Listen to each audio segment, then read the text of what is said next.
Here we are, we're starting on section 7.5. Let's do some problems. This is question number 5.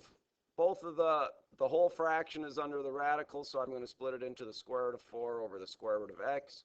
I can simplify the square root of 4 to 2, but I can't leave an answer with a radical in the denominator, so I'm going to rationalize by multiplying by 1 in the form of square root of x over square root of x.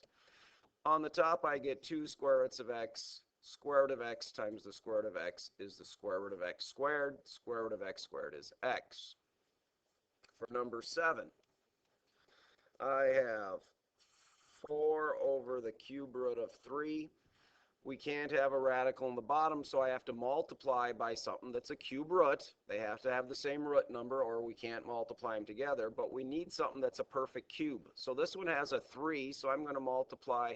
We're going to need 3 factors of 3. Here's 1. If I multiply 3 times 3, that's 2 more factors, but that's actually a 9, so I'm going to write it as a 9.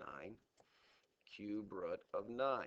So then on top I have 4 times the cube root of 9 over the cube root of 27.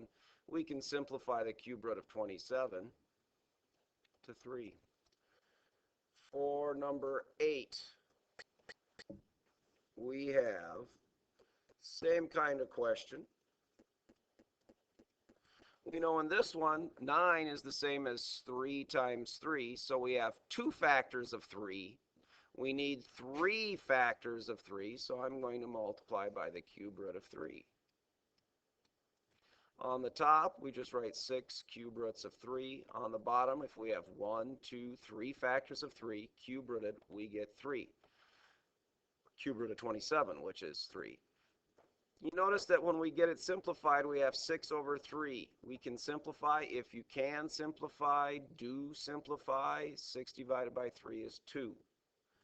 The next one is question number 9. 9 says 3 over the square root of 8x. We could multiply top and bottom by the square root of 8x, but if I notice that if I multiply by the square root of 2x, 2 times 8 gives me 16, a perfect square. X times x gives me x squared, a perfect square. And if I multiply by the smallest thing possible, then I don't have to simplify. So I have 3 square roots of 2x, square root of 16x squared, which is 4x. 3 and 4 don't simplify, and I can't simplify an x in a radical and an x outside a radical. Let's take a look at number 11. We have 3 over the cube root of 4x squared. I notice that it's a cube root and I have 2 factors of 2 and 2 factors of x. I need 3 of each of those, so I have to multiply by the cube root of 2x. If I have 1, 2, 3 factors of 2, 1, 2, 3 factors of x, I can bring them out. So on the top, I get 3 cube roots of 2x just by multiplying these two together. On the bottom, I get the cube root of 8x cubed, and we've set that up so it can be simplified into 2x. Again, we can't simplify an x under a radical and an x outside. We can't simplify 2's and 3's, so we're done. Next one is number 13. 13, we have 9 over the square root of 3a. There's no multiple factors here. It's just a square root, so I'm going to multiply top and bottom by the square root of 3a, which gives me 9 square roots of 3a over square root times itself gives me 3a. Can we simplify now? Yes, we have a 9 outside the radical. We have a 3 outside the radical, so I can simplify to 3 square roots of 3a over a. Let's take a look at number 14 next.